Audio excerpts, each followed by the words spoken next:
mo kí ọmọ Yorùbá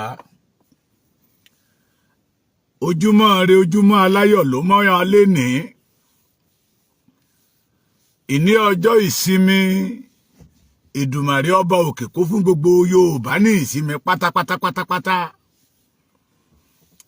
ìní ọjọ́ ìsinmi ọjọ́ Olúwa ẹgbọ́n náà ṣọjọ́ kan wà tí ìṣọjọ́ Olúwa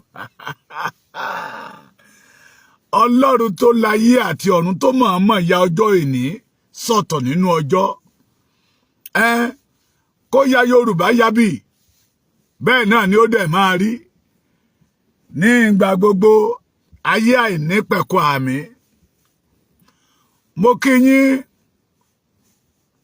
gbogbo onígbàgbọ́ ọmọ Yorùbá ìní ọjọ́ ìsinmi mo mà tún kí yín bí gbogbo wa ṣe múra àwọn kan ti jí wọ́n ti wà ní ṣọ́ọ̀ṣì látago 6 àwọn kan alẹ́ àná làwọn ó ti dé ṣọ́ọ̀ṣì torí iṣẹ́ ìpalẹ̀mọ́ ìsìn tó fẹ́ ṣe ntàwa náà ti ṣe ni tó dẹ̀ dára láti sin Ọlọ́run ó dára láti wá ojú Olúwa ọ̀nà wo là ń wá ojú Olúwa sí ó dára láti képe Olúwa bó la ṣe ń képe Olúwa Bíbélì wípé ó ní àwọn ènìyàn mi béèrè wọn ò rí gbà nítorí pé wọ́n ṣì béèrè ṣé kìí ṣe pé à ń ṣì béèrè if you are a Yorubas you did not ask God about the freedom of Yorubas ó ṣì béèrè ohun tó jẹ́ ká pẹ́ nínú ìpọ́njú nìyẹn ẹ̀yin ọmọ Yorùbá èyí tó yẹ ká gbéwẹ̀ là ń gbé mu èyí tó yẹ ká gbé mu òun là ń gbéwẹ̀ kí tó máa bọ́rọ̀ bọ̀ torí àwọn bàbá wa ní ẹni balọ̀ ló bá kú mo kíyín lórúkọ bàbá Professor Banji Akíntóyè àrólé Awólọ́wọ̀ tó ń wá ìgbáyé gbádùn ọjọ́ ọ̀la rere fún gbogbo ọmọ Yorùbá is a man of God ó ń pèpè sí ọdún ìdásílẹ̀ gbogbo ìran Yorùbá ó ń bá Olúwa kójọ tí ò sì bá Olúwa túká mo kí yín lórúkọ Sunday ọmọ Adéyẹmọ Ìgbòho Òòṣà tó sọ wípé kì í ṣojú òun níṣẹ́ Olúwa ó ṣe bàjẹ́ bóyá ọ̀pọ̀lọpọ̀ nínú yín ò mọ̀ pé iṣẹ́ Olúwa lẹ́yìn iṣẹ́ ọjọ́ 6 Olúwa lèmi àti ìwọ ohun tó ọmọ Adéyẹmọ dúró lómi nìyẹn pé ìpín wa kọ́ rèé àyànmọ́ wa kọ́ rèé mo kí yín lórúkọ Sunday ọmọ Adéyẹmọ kàkà kí Olódùmarè Aníyìkáyé wà ààrẹ Aníyìkáyé mo kí gbogbo ẹ̀yin ìránṣẹ́ Ọlọ́run ẹ̀yin pásítọ̀ wa ní pásítọ̀ lọ́kùnrin pásítọ̀ lóbìnrin ẹ̀yin wòólì ẹ̀yin alàgbà ẹ̀yin dákónì ẹ̀yin evangelist àbíbẹ̀kọ́ ẹ̀yin wòólì lọ́kùnrin àti lóbìnrin mo mà kí yín mo kí gbogbo ìjọ ìwọ ní ìjọ CAC ẹ̀yin ọmọ Babalọ́lá ọmọ bàbá Ọbádáre ọmọ bàbá Àkàndé Lẹ́dẹ ọmọ bàbá Ọlọ́wẹ̀rẹ́ mo kí gbogbo ẹ̀yin ọmọ Orímọládé tú ọ̀la ṣe àbí gbogbo ẹ̀yin ọmọ bàbá Aládùà ẹ̀yin ti Sẹ̀lẹ̀ ọmọ Ọ̀ṣọ́fà mo kí yín o mo kí ti ẹ̀yin bàbá Ẹkúdayọ̀ ti redeem all the redeem members mo kí yín ẹ̀yin ti Mountain of Fire Olúkọ̀yà mo kí yín pé ẹ kú ìsinmi òní ẹ̀yin ti Winner Chapel Bishop Oyedepo mo kí yín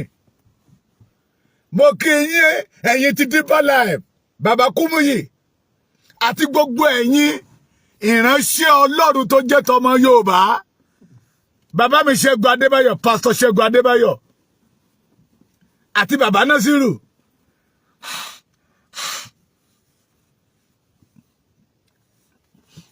ẹ má bínú àti gbogbo ẹ̀yin ìránṣẹ́ Ọlọ́run táwa ò mọ̀ ṣùgbọ́n tọ́lọ́run mọ̀ yín mo kí yín láàárọ̀ yìí ìní ọjọ́ ìsinmi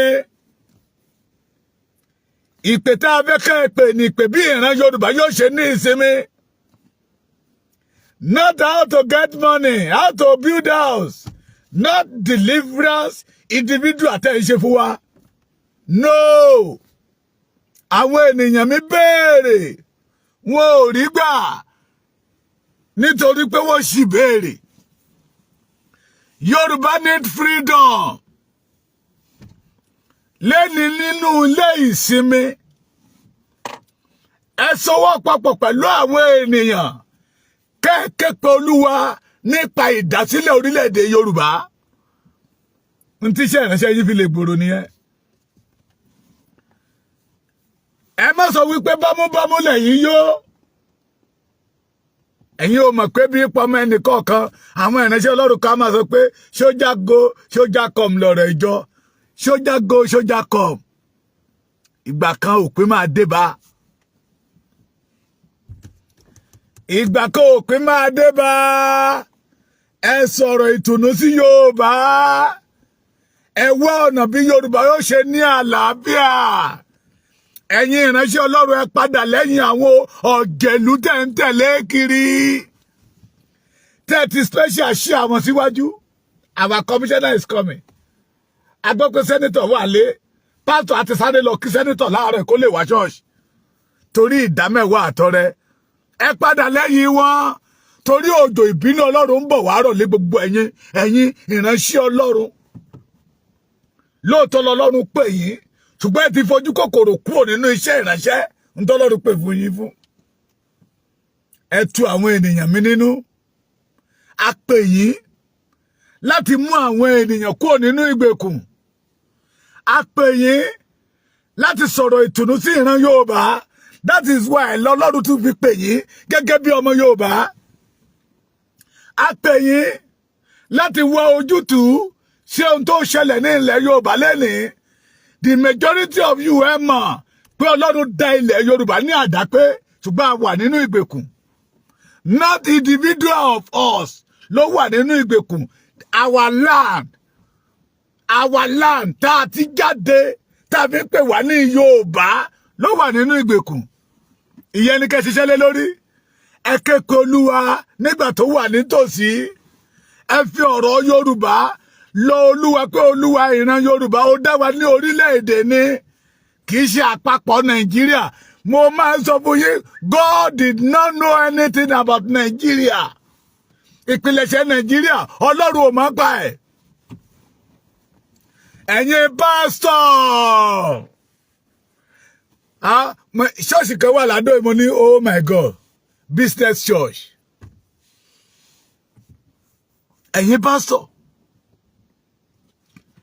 ẹ̀yin pásítọ̀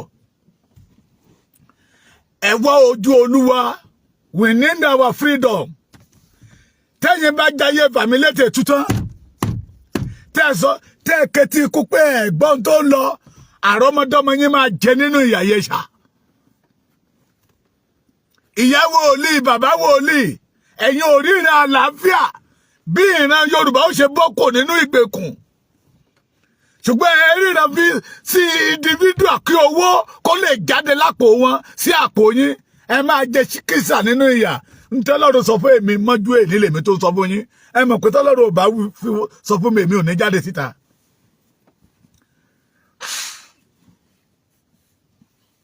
Bíbélì wípé ó ní ẹni bá fẹ́ rere Jerusalem yóò ṣe rere àwọn wòlíì ìgbàanì wọ́n rí ìran bí Jerusalem yóò ṣe became a great nation became a great city wọ́n ò ríran sí individual bẹ̀rẹ̀ lágbájá mo rí ìran Amẹ́ríkà lọ́wọ́ ẹ òróró tẹ̀ ń tà Ọlọ́run ò lọ́wọ́ sí ankashifu tẹ̀ ń tà Ọlọ́run ò lọ́wọ́ sí a gbọ́ nínú ìwé ìtàn pé Babalọ́lá ta omi a gbọ́ nínú ìwé ìtàn pé bàbá Ọbádàrẹ ta omi a gbọ́ nínú ìwé ìtàn pé bàbá Orímọládé ó ta omi Ọ̀ṣọ́fà ta omi ẹ kó àwọn ọmọ yóò ẹ wà nínú àwọn tó kó ìran Yorùbá sínú ìgbèkùn. Ẹ̀yin tẹ́ pera yín ní ìránṣẹ́ Ọlọ́run.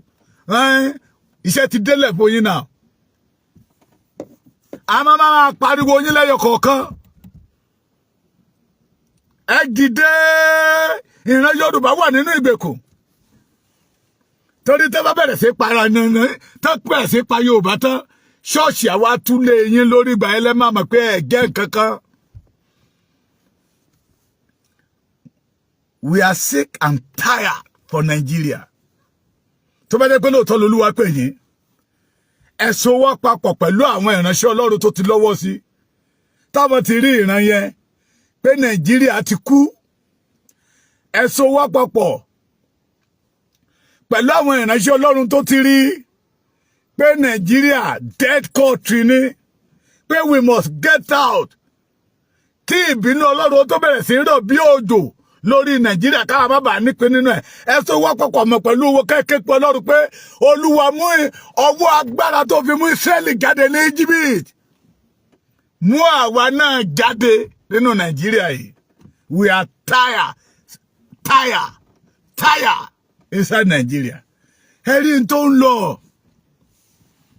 Ẹ̀rí tó lọ lọ́wọ́ tá a wà yẹ jágbàgbé ìdámẹ́wàá àtọrẹ. Pé tí n bá sọ òtítọ́, ìjọ máa rù.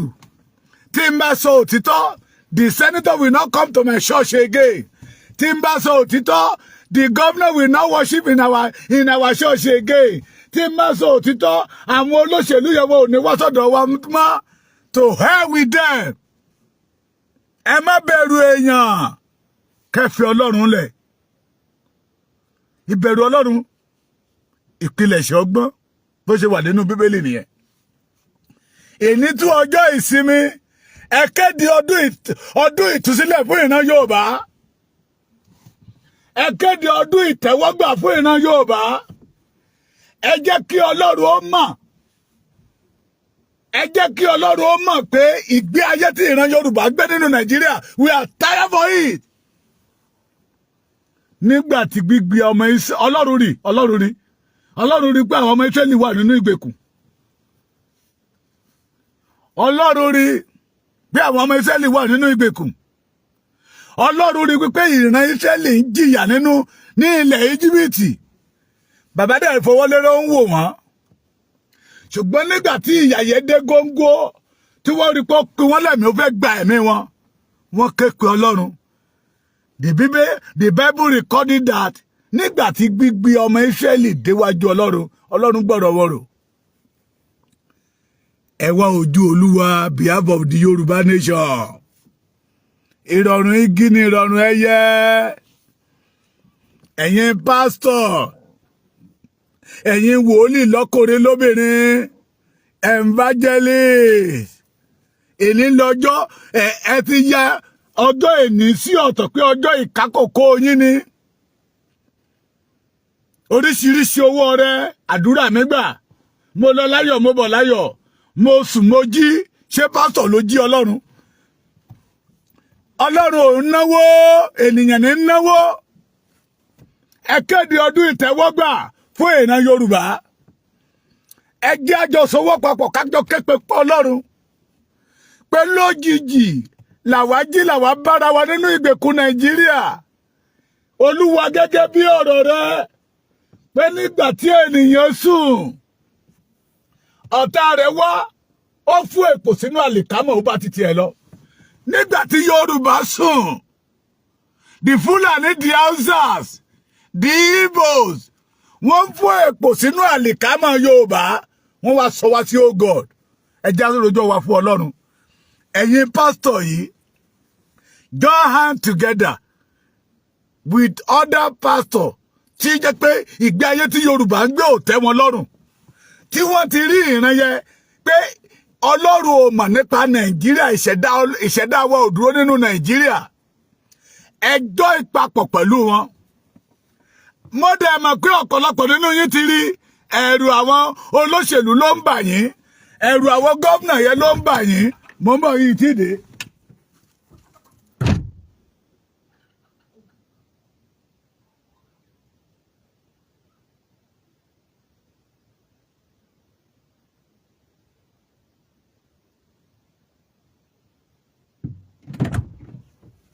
ẹ̀rù wọn ló bà yín, ẹ̀rù wọn, ẹ̀rù àwọn olóṣèlú yẹn ló bà yín. Ẹ ti rí pé òjò ìbínú Ọlọ́run ń rọ̀ dẹ̀dẹ̀dẹ̀dẹ̀dẹ̀dẹ̀dẹ̀ lórí Nàìjíríà.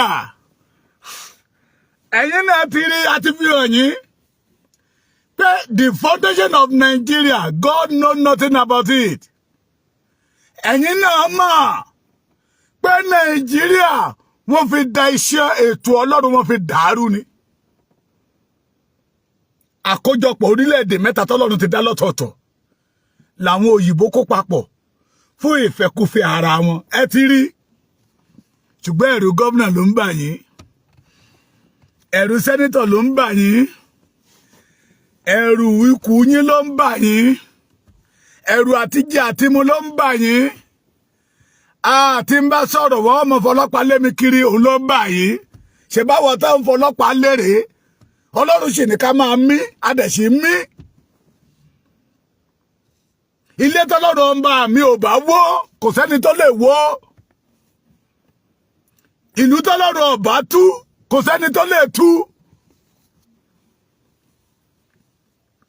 Ẹ ń bẹ̀rù ènìyàn tó lè sùn kó má jí mọ́. Ẹ̀yin pásítọ̀, ẹ̀yin wòlíì, ẹ̀yin evangelist, ẹ ń bẹ̀rù èèyàn tó lè di ọ̀la kárí láàárọ̀ kó di ọ̀sán ká má rí mọ́. Kí ló dé tí ẹ bẹ̀rù Ọlọ́run tó rán yín níṣẹ́? Kí ló dé tí ẹ bẹ̀rù bàbá mi Ṣẹ́gun, pásítọ̀ Ṣẹ́gun Adébáyọ̀? A ní èmi ò ní kẹ́ ẹ má wá gbé mi, ṣùgbọ́n màá jíṣẹ́ ẹni tó rán mi. Bàbá yẹn ò bẹ̀rù, kò bẹ̀rù ń tó máa jẹ, kò bẹ̀rù àwọn olórí burúkú ẹni bíi. Bàbá yẹn ò dẹ̀ bẹ̀rù pé bó bá wù yín ẹ máa lọ. Mi ò ṣiṣẹ́ ìránṣẹ́ torí owó. Majority of you náà ti rí. Ẹ má gbàgbé, if you not support the Yorùbá nation, ẹ ń roko ìparun ńlẹ̀ di àwọn ọmọ yín ni. Ẹ ń roko ìyà ńlẹ̀ di àwọn ọmọ yín ni. Fúlàní ò bá yín mu ní kékeré. And we have opportunity láti képe ẹlẹ́dàá wa, ẹni tó ṣẹ̀dá ìran Yorùbá. Ìní ọjọ́ ìsinmi, ṣe ló yẹ kẹ́ ẹ wọ́ ọ̀nà bí ìran Yorùbá ó ṣe ní ìsinmi, kì í ṣe bí àpò títí yín ó ṣe ní ìsinmi. Ẹ má joyè àfẹ́ ajẹmọ́fẹ́ ayó tí ń fúnni lóko ìdí ọ̀pẹ́rọ. Ẹ̀yin pásítọ̀ lọ́kùnrin lóbìnrin, ọ̀pọ̀lọpọ̀ ọmọ ìjọ ló máa pọ̀ sọ́dọ̀ yín lénìí. Majority àwọn tó dẹ̀ ń wá sí ilé ìjọsìn, ẹ mọ̀ pé majority àwọn tó wá sí ilé ìjọsìn, not because they love God, you know, not because they want to worship God, sir, you know, ogun ló gbé wọn wá, ogun. Majority àwọn tó lọ sí ilé ìjọsìn, 93% of them, ogun ló gbé wọn wá, sir. Ẹ wá máa rọ̀jò bọ́ǹbù àdúrà ìjọ tẹ̀tí gbàsà mélòó nínú wọn lórí freedom yẹn. Let us join hands together and liberate our land. Kí ìran ilẹ̀ wa kó ní òmìnira. Tí ìran wa bá ní òmìnira, ìgbà yẹn ni àti sí Ọlọ́run máa rọ̀ wá lọ́rùn. Ẹ mọ̀ pé ogun ló gbé wọn wá. Ẹ mọ̀ sà. Ẹ wá bẹ̀rẹ̀ sí ń pakú ogun ayé wọn. Bíbélì wípé igi tá a bá bẹ́ lórí tó bá gbóòórùn omi yóò sọ padà. Bẹ́ẹ̀ ni ogun. Sàbẹ́ tí ìṣẹ̀kan ni mí wọlé. You know the majority, sir. The majority. Màmá mi pastor, màmá mi evangelist, màmá mi prophetess, màmá mi wòlíì, màmá mi olùdásílẹ̀. You know. Pé majority àwọn tó wá sí ṣọ́ọ̀ṣì yẹn wọn à níṣẹ́ lọ́wọ́. Majority ò lọ́kọ kò láya. Ṣé ẹni tí ò níṣẹ́ lọ́wọ́ á wá máa gbèrò pé òun fẹ́ yàwó? Kí ló fẹ́ fi bọ́? Ẹ wá ní kọ́ ẹ̀yà ẹ̀yin tẹ̀ ń wá iṣẹ́ ẹ bọ́ sí bíbà yìí. Àwọn tó máa bọ́ bẹ̀ wọ́n á lé ní 10,000. Nàìjíríà ò dẹ̀ produce company kankan ju 419. Nàìjíríà ò produce company kankan ju yahoos. Ẹ wá ní ẹgbẹ́ òsókè Olúwa pèsè iṣẹ́ fún mi, kò sí ilé iṣẹ́ kankan nílùú. Wá ẹ̀ta àfi gbóhùn àdúrà sókè. Ọlọ́run pé wà ní ìyà. Pẹ̀lú àwọn tó ń sowọ́ papọ̀ mọ́tí tó da ìgbésí ayé wa rú. Ẹ̀yin pastor, you can do it. Elétí gbóǹgbàròyé lọ́lọ́run. Pé Olúwa ìran Yorùbá tó dápẹ́rẹ́. Nígbà tí Yorùbá sùn, àwọn ọ̀tá ti fọ́ èpò sínú àlìkámà Yorùbá. Olúwa fà wá tú kúrò láàrin wọn. You can do it. That is the solution to our problem. Ẹyẹ já yín gbàdo sẹ́yìn apẹ̀rẹ̀ mọ́. Ẹ̀yin ìránṣẹ́ Ọlọ́run, ẹ̀yin pásítọ̀ nílé ìjọsìn lẹ́ni. Let us forget it. Ṣíroko tó. Ìjọ tí ẹni ẹ̀mí ti ń lò yín, oore wo ló mú dé? Àbí lóòótọ́ lọ̀rọ̀ yẹn ti ń ṣe tí Jésù wípé nígbà tó ń bá padà dé ṣóun á bá ìgbàgbọ́. Èmi mọ̀ kìí ṣe pé kò ní bá ìgbàgbọ́. Ó béèrè ní ṣé èmi á bá ìgbàgbọ́ bí? Ìgbàgbọ́ owó. Ṣé ká ní ìgbàgbọ́ náà ni?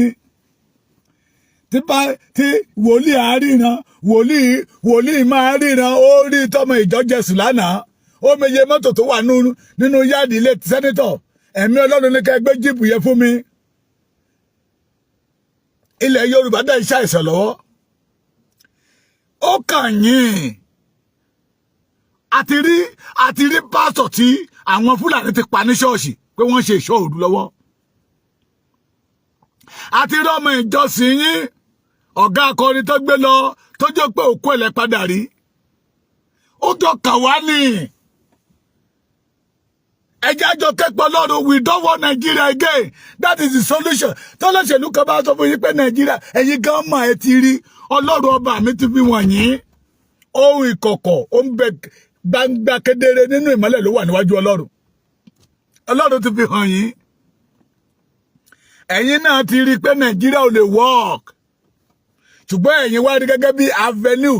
Some pastors see it as avenue to make money. Ẹ mẹ́jọ dìgbà táwọn máa pariwo yín síta in the 70s, 80s, even some 90. Òróró tẹ̀ ń gbé káàkiri yóò wọ́pọ̀ ń gbà yẹ. Òróró, handkerchief, kò wọ́pọ̀. Ẹ sọ di individual business. Ẹ sọ iṣẹ́ Ọlọ́run di business.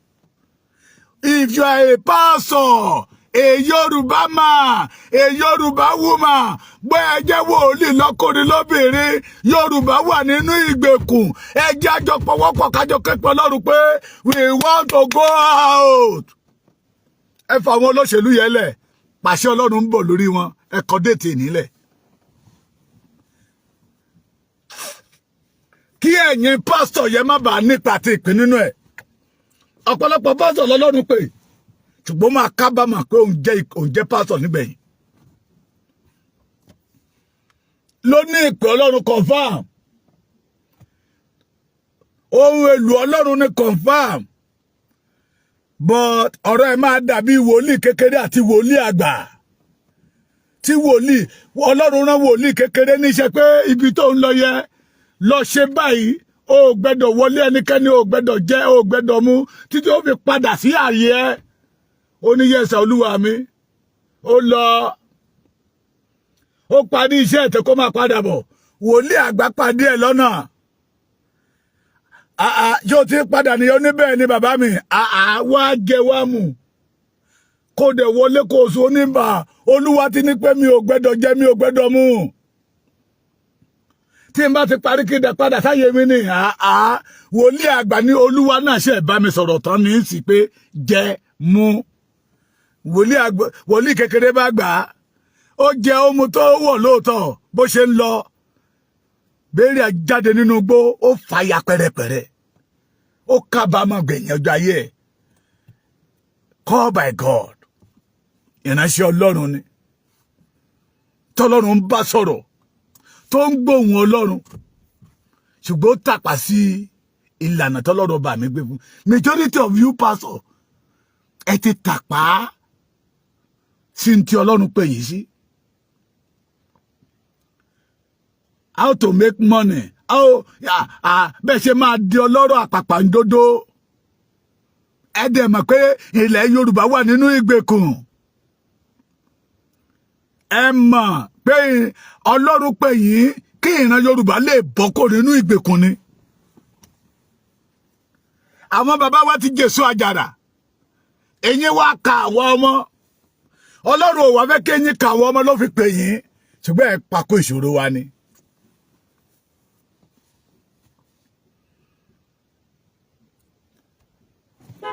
Adéṣọ́ọ̀ṣì kan wọ́n ní gómìnà ń bọ̀ ọ̀dọ̀ wọn ní gómìnà ti fẹ́ lọ ló ti fẹ́ wá jọ́sìn pásọ̀ lọ ra súùtù almost 150,000 naira torí pé gómìnà wa ó ń bọ̀ ẹ bẹ̀rù Ọlọ́run. Yorùbá we are sick under Nigeria eku òkè bí eku ẹ mọ̀. Ẹ̀yin pásítọ̀ yìí tá bá ké pe àwọn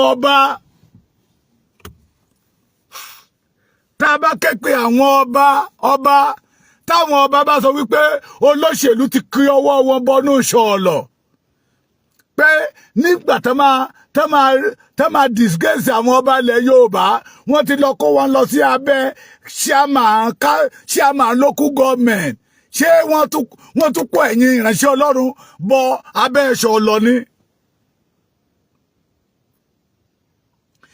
Ṣe fi ti Daniel kọ́gbọ́n wọ́n gbé òfin jáde ní ìlú pé ẹnikẹ́ni ò gbọ́dọ̀ gbàdúrà sí Ọlọ́run.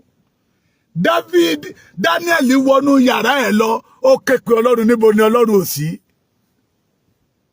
Tọ́lọ́ṣèlú kan bá fẹ́ wọlé tó bá kà pé ẹ̀yin pásítọ̀ yìí mọ̀ bẹ́ẹ̀ ṣe máa pe àwọn ọmọ ìjọ ẹ wá pe àwọn àgbààgbà tẹ́ rí pé wọ́n mọ àdúrà àgbà ẹ wá pe wọn lágbájá ó gbọ́dọ̀ wọlé ní Olúwa bá wa ṣe gbé wọlé pé tó bá wá wọlé tá wá di kànga rẹ̀ sì mọ́ yín lọ́wọ́ nítorí pé ìpìlẹ̀ṣẹ̀ Nàìjíríà Ọlọ́run ò mọ̀ sí. Tẹ́ bá ní bẹ́ẹ̀ kọ́ nígbà tó Fáyọ̀ṣe mo wà lára àwọn tẹ́ ẹ pè sẹ́kọ̀ọ́ rìgìmù Fáyọ̀ṣe mo wà lára àwọn tẹ́ ẹ pè tẹ́ kó wájọ́ ó yẹ máa gbà ẹlẹ́ka mọ̀ sẹ́ńtà ẹlẹ́ka torí ẹlẹ́ka ní ìhò olúwa ẹlẹ́ka wọlé tán oore wo ló ṣe fún ìran Yorùbá oore wo ló ṣe fún ẹ̀yin Èkìtì. Ìgbà tó máa jáde sí wa ló sọ fún wa wípé ṣọ́ọ̀kì lòun mú tẹ́lẹ̀ Ọlọ́run gba ṣọ́ọ̀kì lọ́wọ́ òun lé àwọn ọ̀rẹ́ òun tó ti gbọ́n rẹ̀ òun lé wọn bá òun tún jù wọn lọ. He became a millionaire. Àbí bẹ́ẹ̀ kọ́ individual ayẹlẹ̀ ń lé káàkiri ẹ̀yin pastor. Let us join hands together and deliver our land. Let us join hands together. Ẹ pé bàbá Ṣẹ́gun Adébáyọ̀ pastor Ṣẹ́gun Adébáyọ̀ mi ò mórúkọ ṣọ́ọ̀ṣì wọn ni. Let us join hands together and deliver our land. Ilẹ̀ Yorùbá ló nílò deliverance. Tẹ́ bá ń gbọ́ fall down and die ní mountain of fire kì í ṣe àjẹ́ kankan àjẹ́gẹ́ ò ráyè mọ́.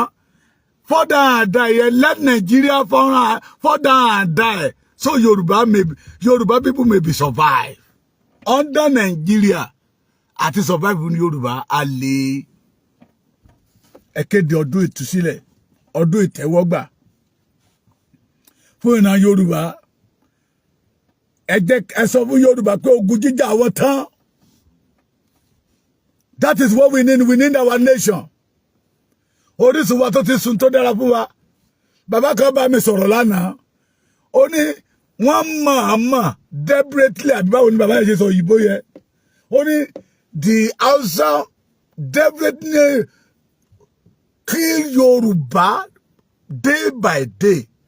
Mo ní lọ́nà wo ó ní in the beginning they started destroy the project that Baba Awolowo has build for the Yoruba in the 50s. Ẹgbọ́n nu gbogbo tẹ́ bàbá Awólọ́wọ̀ ṣe òun dà lẹ́nìí. Ṣebí continuity lẹ ló yẹ ká máa rí. Òun dà lẹ́nìí.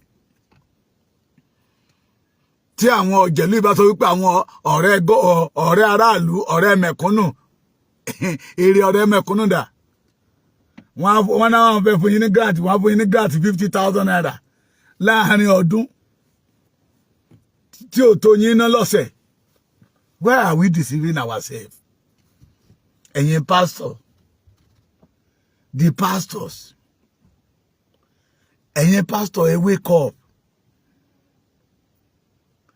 Ẹ ṣiṣẹ́ lára iṣẹ́ tọ́lọ́run náà yín ni láti kéde ọdún ìtúsílẹ̀, ọdún ìtẹ́wọ́gbà.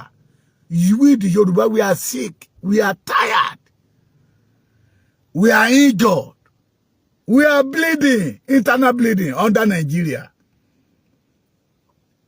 You know, pastor kan, mi ò ní dárúkọ mọ́, òru òní ọjọ́ Sunday, owó tó máa ń ná ó máa lé ní 300,000. Ó ṣiṣẹ́ ìjọba o, ó ń ṣiṣẹ́ o, ó tún dá oko òun gbà lọ́wọ́ ọmọ ìjọ.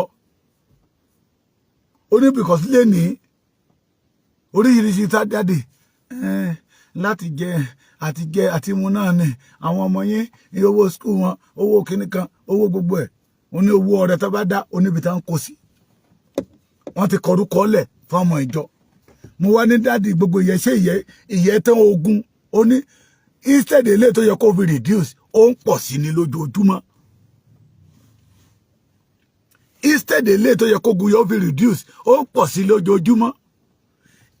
Ìgbà tí ọ̀rọ̀ Àgbàlá Gabriel bẹ̀rẹ̀, mo ṣe program kan gbà yẹn lọ́hùn, wọ́n ní mò ń jẹ lọ sí Àgbàlá Gabriel ní who am I to jẹ lọ sí Àgbàlá Gabriel. Mo ṣe sọ nínú ọ̀rọ̀ mi gbà yẹn lọ́hùn pé it is a good idea, but it cannot solve the problem of the Yorubas.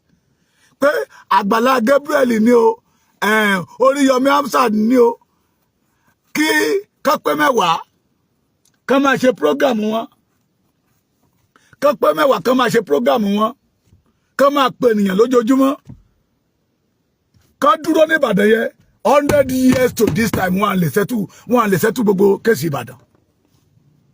That is not the solution. Torí bó ṣe yanjú ìkan ni mi ọmọ jáde, bó ṣe yanjú ìkan ni mi ọmọ jáde, bó ṣe yanjú ìkan ni mi ọmọ jáde, bó ṣe yanjú ìkan ni mi ọmọ jáde, bó ṣe yanjú ìkan ni mi ọmọ jáde. It cannot solve the problem of the Ìbàdàn 100 years to this time. What can settle the problem? Ní ká ní òmìnira. Yorùbá ní òmìnira, ká ní òmìnira. Ohun tó ń bẹ ní Ìbàdàn tó ọmọ Ìbàdàn jẹ. Ohun tó ń bẹ ní Ògbómọ̀ṣọ́ tó ọmọ Ògbómọ̀ṣọ́ jẹ. Ohun tó ń bẹ ní Ìkirè tó ọmọ Ìkirè jẹ. Ohun tó ń bẹ ní Ọ̀ṣun, ohun tó àwọn ọmọ Ọ̀ṣun jẹ. Ohun tó ń bẹ ní Èkìtì tó ọmọ Èkìtì jẹ, tó ń bẹ l'Oǹdó, ó tó ọmọ Oǹdó jẹ, tí ń bẹ l'Ákúrẹ́ tó ọmọ Àkúrẹ́ jẹ.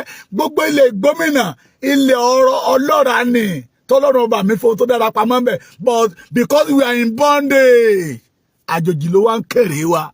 It is a shame all of you call yourself a pastor that go against the Yoruba nations.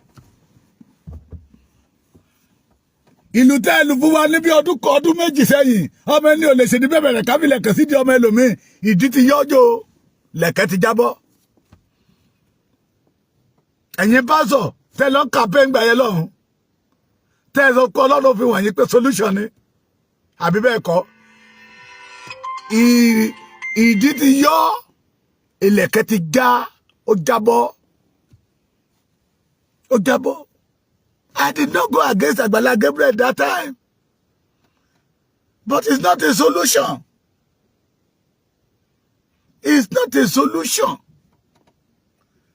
Torí bó ṣe ń pa náà ìkànnì mi ọmọ wọlé. Bó ṣe ń gbé jáde ní ìpín ọmọ wọlé. Mo wá bí pásítọ̀ yẹn léèrè sà, èyí owó tẹ wá ń onígbà kan every Sunday. Àwọn tí 20,000 bọ́ sí. Ó ní ó kéré ni ò jẹ́ kí n fún ẹ, àwọn ló pè bẹ́ẹ̀. Òun mọ̀ pé 20,000 yóò lè ràn kankan.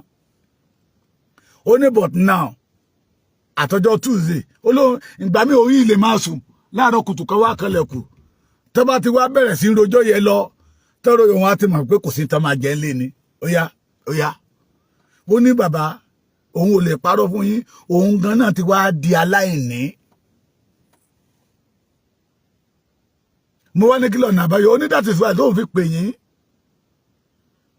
pé majority ẹ̀yin pastor àwọn pastor bó ṣe pè ní ẹ wọ́n ti rí ìrìnàyẹ pé Nàìjíríà ò lè work ìbẹ̀rù àti bójó ní ó jẹ́ kọ́pọ̀lọpọ̀ nínú wọn sọ̀rọ̀ àti owó tí wọ́n rí gbà lọ́wọ́ àwọn olóṣèlú ilé tá a bá fi tọ́mọ ẹ̀rìn ló máa wó ẹ̀yin wòlíì ẹ̀yin pásítọ̀ tó jẹ́ pé lóòótọ́ lódodo lọ́lọ́run pè yín tí Ọlọ́run dẹ̀ ti fi ìran Yorùbá wọn orílẹ̀-èdè Yorùbá wọn pé kí Yorùbá ó padà síbi ìsinmi wọn tí ẹgbọ́n tí inú torí àwọn olóṣèlú ẹ̀yin nu Ọlọ́run nù nígbà tí òlù Ọlọ́run bá bẹ̀rẹ̀ sí ń lù yín á kan ọmọ yín á kan aya yín gbogbo lẹ́yìn máa mọ̀ pé ẹ̀ ń jẹ ìyà látọwọ́ Ọlọ́run. Bàbá Adébóyè bàbá Pastor Enoch Adéjàre Adébóyè during the Jonathan regime láyé removal of subsidy ẹ jáde síta ẹ ṣe rally you are among of the pastor that reject the Jonathan regime ngbàtà reject the Jonathan regime tí Buhari bọ́ bẹ̀ torí pé ọmọ ìjọ yín wà bẹ̀ Ọ̀ṣínbàjò you keep quiet ẹ̀mọ́ tó tẹ̀yìn jáde he showed that is not the solution. Bàbá mi ambassador yóò dára fún yín olóore mi lẹ jẹ́ ẹ̀ ní ṣubú tabari èèyàn mẹ́wàá bí orú ambassador not by mouth we the Yoruba will not have problem. Àwọn táwọn ò bá jẹ tára àtàbá ti jẹ ó tẹ́ wọn lọ́rùn. Lóòótọ́ ẹ̀bùn ní látọ̀dọ̀ Ọlọ́run ṣùgbọ́n àwọn bàbá wa ìgbàanì sọ pé ohun méjì lènìyàn máa mú wáyé látọ̀run ẹ̀rín àti ẹkún ilé tó kọ àmàdélé ayé máa ń kọ́ ni ambassador ẹ̀ ní ṣubú. Bàbá Adébóyè this is time for you to speak out. Torí ọmọ ìjọ yín Fúlàní ti pa wọ́n pa kan l'Ábùjá wọ́n pa kan lọ́nà Kaduna wọ́n pa bí mẹ́ta lẹ́kìtì mi báyìí. Keep quiet. I know that God has shown you sir that Nigeria ti tán. Ẹ jẹ́ kí mẹ́sẹ̀jì yóò dọ́dọ̀ bàbá Adébóyè. Ẹ̀yin tẹ́ yí bàbá Adébóyè ká ẹ má sọ bàbá yẹn sínú iná. Ẹ má jẹ́ kí iṣẹ́ bàbá yẹn ó jóná. Ẹ jẹ́ kí mẹ́sẹ̀jì yóò dọ́dọ̀ wọn. Àwọn àwùjọ pásọ̀ kan ti gbéra pé wọ́n fẹ́ rí Adébóyè ẹ̀yin lẹ̀ ń blọ́ọ̀kù wọn ẹ má bàyè bàbá yẹn jẹ́ ẹ má jẹ́ kó kábàámọ̀ pé ó ń jẹ́ ìránṣẹ́ Ọlọ́run lọ́jọ́ ọ̀la. That is a message. Bàbá wa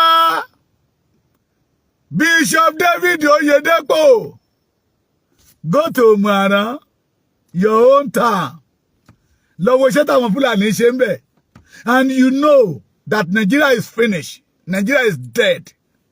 You know that Nigeria is a dead country, sir. So, all of us that living in Nigeria, we are dead persons. Ekede ọdún ìtúsílẹ̀ fún ìran Yorùbá. We are challenging you now, sir.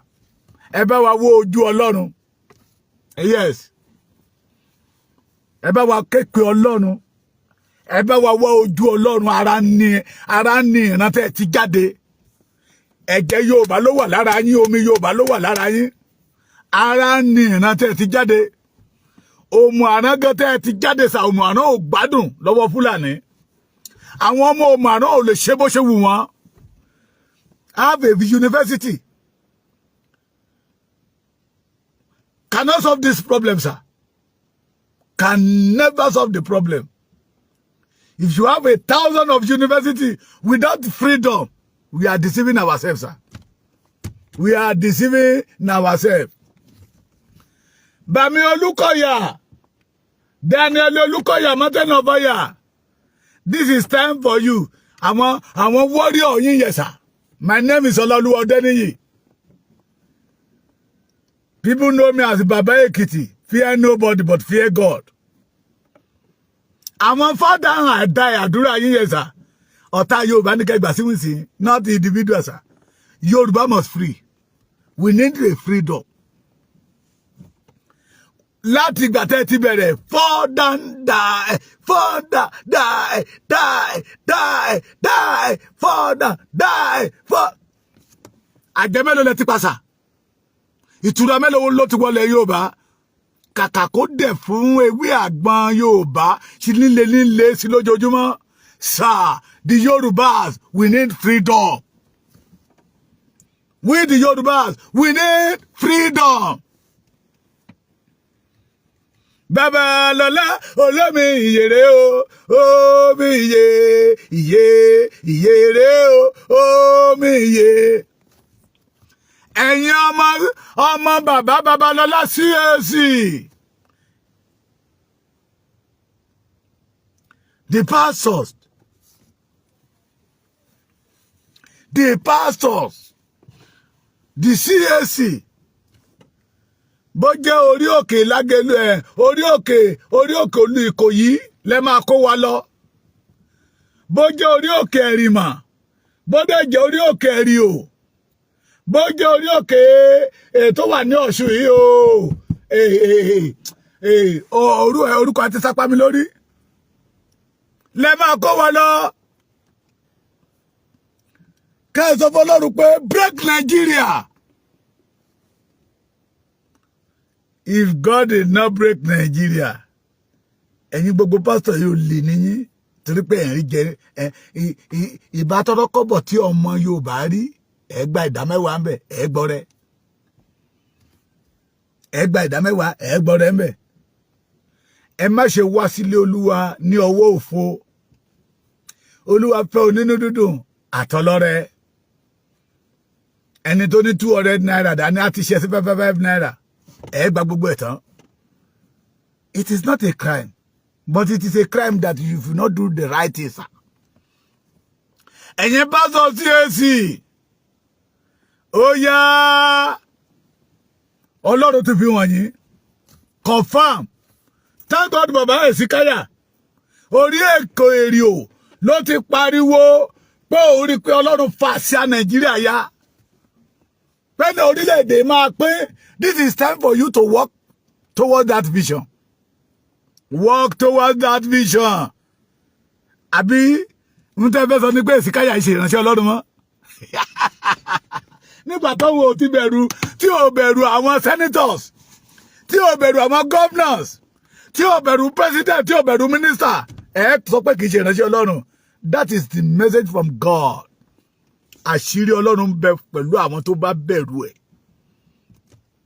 Àṣírí Ọlọ́run ó ń bẹ pẹ̀lú àwọn tó bá ṣe kíni tó bẹ̀rù ẹ̀ tó páyà ẹ̀ tó sọ wípé ìgbénifẹ́ lẹ́ran ara. Ìpínlẹ̀ tí Jésù fi lélẹ̀ léyìí tí bàbá aládùúrà ń tẹ̀lé. Àbí bẹ́ẹ̀ kọ́ ẹ̀yin ọmọ Mósè Orímọládé the Kerubu and the Seraphim. Kerubu and Seraphim. Tó bá jẹ́ èlò ṣe wòlíì lẹ́fẹ́ ṣe that we make Nigeria pieces. So to make Nigeria pieces and Nigeria, the Yoruba will have peace. This is time for you to do it. Mo ti sọ fún pé mi. Àníkiri ni I need freedom for the Yorubas. Tí Yorùbá bá ti ní freedom ó máa tú àwa yìí most especially àwa tá wà lé ó máa tú wa lára. A ní àwọn bàbá, a ní àwọn ìyá tọ́lọ́run ọba mi ti gbọ́lá fún lókè òkun. They want to come up and establish, but the fear of Nigeria, the looters, orílẹ̀-èdè mujẹmujẹ, orílẹ̀-èdè apanilẹ́kọ̀jayé, orílẹ̀-èdè tí ń gbà tẹni lọ́wọ́ ẹni tí sọ ní sí kòròbó ní Nigeria. Somebody like ambassador want to establish That is the vision of the man. But in this dead country, tó bá jẹ́ iṣẹ́ àwọn wòlíì lẹ máa papọ̀, that will make Nigeria pieces. That revelation of Baba Hezekiah will come back to the truth. That will make Nigeria, the Yoruba have freedom. We are ready. Ẹ̀yin ọmọ Ọ̀ṣọ́fà, ẹ̀yin ọmọ Ṣẹ̀lẹ̀, ẹ̀yin pásọ̀ Ṣẹ̀lẹ̀, ẹ̀yin olùṣọ́ Ṣẹ̀lẹ̀, ẹ mọ̀ pé ara òrókò ara òródìyẹ. Ẹ mọ̀ pé nínú ìnira ni ìran Yorùbá wà. I know. Ẹ̀yin náà ti rí fíṣàn yẹn. Ọlọ́run ti fi hàn yín. Gbogbo yín ń dọ́gbọ́n ni. Ọ̀pọ̀lọpọ̀ nínú yín bẹ̀rù senators. Ọ̀pọ̀lọpọ̀ nínú yín ẹ̀rù ń tẹ́ máa jẹ ló ń bà yín. Ẹ ti rántí àwa tá a rí jẹ tá a rí mu. Bẹ́ẹ̀ ni. Ẹ rántí àwa tá a rí jẹ tá a rí mu títọ́rọ̀ ò bá kọ́bọ̀ lápò wa. But I jáde síta pé ìran Yorùbá Ọlọ́run dá wa pé we must have our freedom. Mo lọ bí kan lánàá. Nígbà tẹ́mi àti bàbá ẹjọ́ sọ̀rọ̀ tán, mo rí wípé epo tó wà nínú mọ́tò lè gbé mi lé mi dáàdì, ẹ máa fún mi lówó epo. Ó ní lábẹ́ àkóso túláàsì tẹ́ ẹ bá fẹ́ kí n sùn sọ́nà. Ẹ máa 920, 930 náà ń tepo fún wa. Ẹ máa fún mi lówó epo. Iṣẹ́ Yorùbá là ń ṣe káàkiri. Ó dẹ̀ gbẹ́dọ̀ rí bẹ́ẹ̀. We must have our freedom. So ẹ̀yin bàbá mi Ṣẹ̀lẹ̀, ẹ̀yin pásọ̀ Ṣẹ̀lẹ̀, tójú bá ti Yorùbá ojú ti yín á jẹ́ wípé you are not a man of God. Tójú bá ti Yorùbá á jẹ́ wípé Ọlọ́run ò pè yín, ìtẹ̀fẹ́ jẹ ló pè yín, inú yín ló pè yín. Á jẹ́ wípé lóòótọ́ the situation of the country ló sọ yín di ìránṣẹ́ Ọlọ́run àpàpàǹdodo. Tí ẹ bá lè bọ́ Ọlọ́run sọ̀rọ̀ pé Olúwa, we want to go back to our origin. Bó ṣe dá ìran Yorùbá fẹ́ padà síbẹ̀ tó dá wa Ọlọ́run ti fomi pín. We want to go back. Orúkọ wáyé tá a ti sọnù a fẹ́ gbà padà. Nígbà tí Olúwa dá ikó lọ sí òní padà, àwa dàbí ẹni tí ń làlà. The pastors, this is time for you to stand as an intermediary between the Yoruba and God. Ẹ̀rọjọ́ Yorùbá fún Ọlọ́run. We don't want Nigeria anymore. We don't want Nigeria anymore. Kẹ́ má bàa jẹ̀bi. Kí ẹ má bàa jẹ̀bi ní ọjọ́ ìkẹyìn. Kì í ṣe ọjọ́ ìkẹyìn gan, kí ọjọ́ ìkẹyìn tó dé. Kí ẹ má bàa kábàámọ̀ kẹ́ wálé ayé. Kí ẹ má bàa kábàámọ̀ kẹ́ jẹ́ ìránṣẹ́ Ọlọ́run. Torí ìránṣẹ́ Ọlọ́run tó bá rí òdodo tí ò lè sọ, ó máa kábàámọ̀ gbẹ̀yìn. The ìránṣẹ́ Ọlọ́run that see the truth, that reveals to say the truth, will kábàámọ̀ at the end of the day. So kẹ́yìn má bàa kábàámọ̀ pé ẹ jẹ́ ìránṣẹ́ Ọlọ́run. Àwọn àgùntàn mi sọnù. Àwọn àgùntàn mi wà nínú ìyà. Àwọn àgùntàn mi wà nínú ìpọ́njú, inú Ọlọ́run ò dùn sí. Inú Ọlọ́run ò dùn sí. A pè yín ní olùṣọ́ àgùntàn. Ẹ má sọ̀rọ̀ ayé di ìkòkò mọ́ Ọlọ́run lọ́wọ́. The fear of politicians is the beginning of punishment from God. Ìbẹ̀rù olóṣèlú, ìbẹ̀rù senators, ìbẹ̀rù rep, minister, ambassador, commissioner, the governor, ìbẹ̀rù wọn ó ní ìbẹ̀rẹ̀ ìpọ́njú, ìbínú Ọlọ́run nínú ayé ẹ̀yin ìránṣẹ́ Ọlọ́run tẹ́ ẹ rí òdodo tẹ́ ẹ lè sọ. Some people nínú yẹn ẹ̀ ń bẹ̀rù DSS, ẹ̀ ń bẹ̀rù RRS, ẹ̀ ń bẹ̀rù àwọn ọlọ́pàá. Wọ́n mú àwa. RRS mú àwa. Wọ́n ní ọmọ Taniya lọ́mọ Ìgbòho Yorùbá lè ṣe làwà dúró fún. Ọlọ́pàá yẹn ní pé kí n má sọ bẹ́ẹ̀, wọ́n lè torí ẹ̀ tì mọ́lé. Mo ní I will never deny the Yorubas. I stand for the Yoruba nation. Nigeria did not work for me. It did not work for my family. It did not work for Ekiti, where I come from. It did not work for the Yoruba race that I belong to. So why are we denying I will never deny the Yorubas. Ọmọ wa tó múlẹ̀ ní ọjọ́ mẹ́ta yìí, wọ́n ní kí ló ṣe oní Yorùbá nation ni mí ọmọ Ìgbòho ni mí wọ́n ló tírẹ̀nì terrorist òbúsẹ́rìn igi tó ń là mọ́mọ́ yẹn lẹ́yìn he did not deny the Yorùbás wọ́n fọ́gi mọ́ lẹ́yìn wọ́n á tún béèrè lọ́wọ́ ẹ̀ á ní mo ní ọmọ Ìgbòho ni mí Yorùbá nation ni mo ń ṣe ó tún bi àwọn ọlọ́pàá yẹn léèrè pé àwọn Fúlàní ń terrorize wa àwa wá dìde pé a fẹ́ defend ara wa ṣé ìyẹlẹ̀ pé ní pé mo train terrorist wọ́n tún fọ́gi mọ́ lẹ́yìn orí síbẹ̀ he did not deny that it's not a Yorùbá nation kí ló dé tẹ̀yìn pastor tẹ̀ ń deny kí ló dé tẹ̀ ṣe bí àwọn ọmọ ẹ̀yìn Jésù ní ọjọ́ ìpọ́njú they did not deny Christ. Why are you denying your people because of the politicians, because of the money, because of give? And you call yourself a man of God. You see the truth, but you refuse to see the truth. Ẹ̀yin ọmọ Yorùbá, ẹ̀yin àwọn àgbààgbà ni sọ wípé aláti ṣe ní mà ti ṣe ara ẹ̀. Bíbélì pé o, ọ̀rọ̀ Ọlọ́run ni. Ó pé ẹ má ṣe jẹ́ kí ẹnikẹ́ni ó tàn yín jẹ ará. Ẹ má ṣe jẹ́ kí ẹnikẹ́ni ó tàn yín jẹ. This is time for the Yoruba to la ojú wàs. This is time for the Yoruba láti ṣí etí inú wa àtọjú inú wa. Tá máa fi dá ìránṣẹ́ Ọlọ́run mọ̀ àti ìránṣẹ́ èṣù, ìránṣẹ́ Sátánì, àwọn ìránṣẹ́ inú. Any pastor that not preach about the freedom of Yoruba is not a pastor. God did not send them to America. Wọ́n lọ sí America lọ preach. God sent them to the Yoruba to liberate Yoruba, to bring Yoruba out of the bondage. But they are afraid of the senators, the governors, the rep. Not all of them, but majority of them. They want to shop national cake to máa sapa wọn lórí láìpẹ́. But thank God for the life of our fathers. Our father, somebody like Pastor Ṣẹ́gun Adébáyọ̀, ẹ mọ bàbá yẹn dáadáa. Bọ́lọ́run bá ṣe sọ fún wọn ló ṣe máa gbé jáde síta.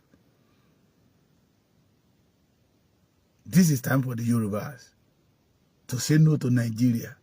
We are tired, sick, damaged, bleeding, wound under Nigeria.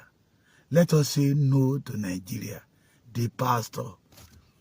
Bí ojú Olúwa ṣe ń wò yín lójú gbogbo àwọn ọmọ Yorùbá ń wò yín. All the pastor in Yoruba land. Bí ojú Olúwa ṣe ń wò yín lójú wa náà ń wò yín. Ẹ̀yin pastor, ẹ̀yin ìránṣẹ́ Ọlọ́run. Tí ìpọ́njú tí ìran Yorùbá ń là kọjá tí ò mọ́mú láyà yín, bí ojú Olúwa ṣe ń wò yín lójú àwa ènìyàn ń wò yín, àwa ọmọ Yorùbá. Ìdájọ́ Ọlọ́run bọ̀ kankan, ó ní èmi ń bọ̀ kankan, èrè mi sì ń bẹ pẹ̀lú mi láti san fún oníkúlùkù bí iṣẹ́ rẹ̀ bá ṣe rí. Èrè tí bàbá Pastor Ṣẹ́gun Adébáyọ̀ máa gbà kọ́lẹ̀ yìí máa gbà o. Ẹ̀yin ò kéde ọdún ìdásílẹ̀, ọdún ìtúsílẹ̀, ọdún ìrọ̀rùn fún ìran Yorùbá. Ẹ̀ ń fara ní Yorùbá ni. And I call you. Tẹ́ bá sọ wípé ẹ̀ ń bẹ̀rù, ẹ lè preach ní gbangba, ṣùgbọ́n nígbà tán àwọn olóṣèlú tó ń gbógun tira wọn, tẹ́ ní candidate, àwa tá jọmọ lẹ́yìn yín, ó níbi tẹ́ ń kó wa lọ. Ẹ lọ máa ẹjá gbàdúrà, ó ní iṣẹ́ àwọn wòlíì tẹ́ ń ṣe táwọn candidate yín fi ń wọlé. Ojú Olúwa wò yín. Ẹ̀yin ọmọ Yorùbá ìkúrò sí mi ni. A máa bọ́ bí Ọlọ́run ti ń bẹ àti bí ẹ̀mí rẹ̀ ti ń bẹ láàyè.